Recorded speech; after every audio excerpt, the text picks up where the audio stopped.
What's going on, Workforce? Brian here, and I'm pleased to talk to you guys today about Mega Man 11. Now, today, right now, on Nintendo Switch, you can go and download the demo version of Mega Man 11, which comes out October 2nd. And I'm hoping to be able to answer a fundamental question. Does it Mega Man? Is it good? And I'm pleased to obviously announce, as a longtime Mega Man fan, this feels so close to Mega Man. Now, I'm still getting used to the controls. I went from holding the Switch in handheld mode to playing it with a controller, and honestly, that actually threw me off a little bit. There was a little bit of an adjustment period that I had with the game when going from that mode.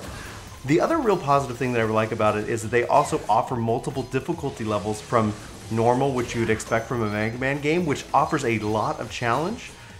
It really, when I talk about the challenge, it really made me feel like it was challenging. It threw things at me. It did classic Mega Man things where if you didn't know the level, it was going to hit you with it, and it was going to be punishing. Casual, they had like newcomer, but they also had super hard mode or superhero. And that makes me excited. For those who were seeking the ultimate challenge, Mega Man has always been one of those games to offer it. I'm a longtime fan, like I said, and in this game they only have one boss, Blockman. And that's the level that I'm playing on right now that you can see the footage on the screen.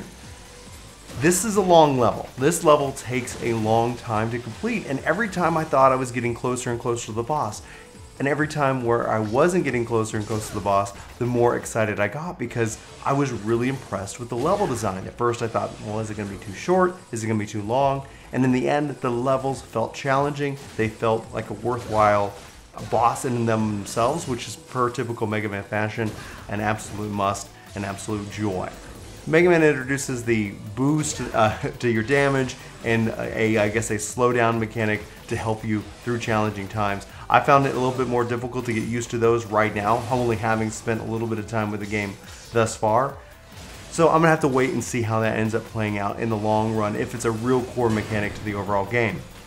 And when I talk about challenge, I'm not joking. They throw everything at you, things that I wouldn't even expect. And especially for a demo, I was really blown away by both the level of difficulty, quick thinking, and quick reaction times. And if you mess up, well, I'm sorry, you're just gonna die.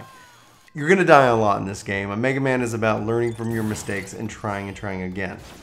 Okay, so let's talk about the visual style. I don't know what to make of it. It's beautiful in its own right, and at the same time, I look at Mega Man X Collection, having recently been playing that, and really obviously loving that from its classic and nostalgia-driven roots.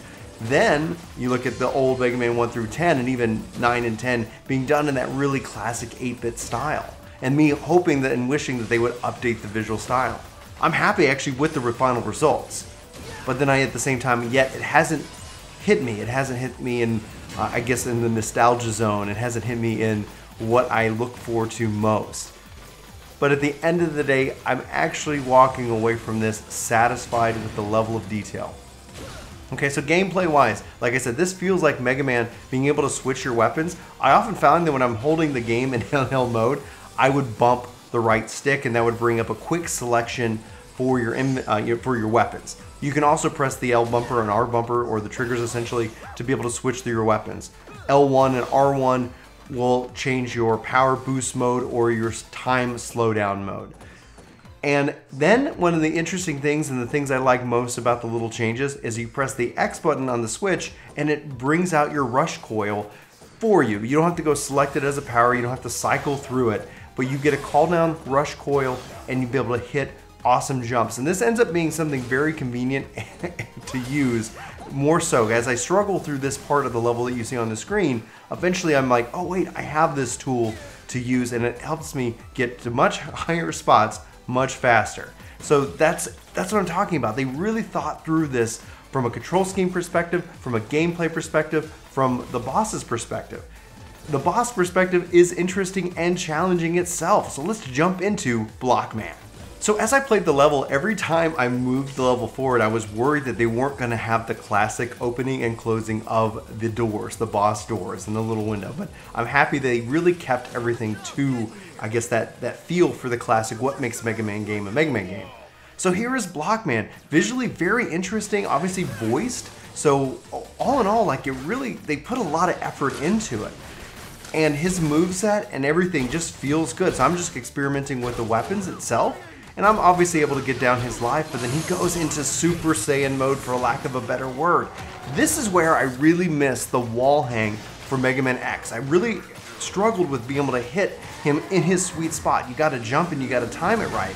And then he's got his various moves, and it looks like you can slide under his legs, but then you can't because of the nature of the 2.5D element that these guys are using for display of the game. So I haven't quite figured out his moveset where I can easily survive it. Obviously an E-Tank would make a huge difference, but I don't have an E-Tank at this time. There was one earlier in the level, but you can see the menu there. So it's all about really trying to hit him in the sweet spot here, and he's going to throw everything he has at you. You gotta watch out for his legs, you gotta watch out for his moves. Learning the boss pattern is going to be key to your success or victory. Finding their weaknesses is going to be key to your success and victory. This is a game that you should not miss. And so just for that note, if you have a Switch right now, go download the demo. If you're a fan of Mega Man, that's the best thing you can do. It comes out October 2nd. It's $30, so they're really giving you a bargain price for this game. We're going to be following it. We're going to let you know how we feel when the full game comes out with our Mega Man review, because I just love Mega Man. So anyway, for Work To Game, my name's Brian. Thanks so much for watching this video. I hope you have a fantastic day, and I'll talk to you soon. Take care. Hey everybody, Brian and Chuck here for Work To Game. Chuck wants to tell you that you should totally subscribe to the channel, and that you should totally hit that like button. Oh, and then we also got t-shirts on sale for some reason. That's a little bit mean, Chuck. I'm not crazy.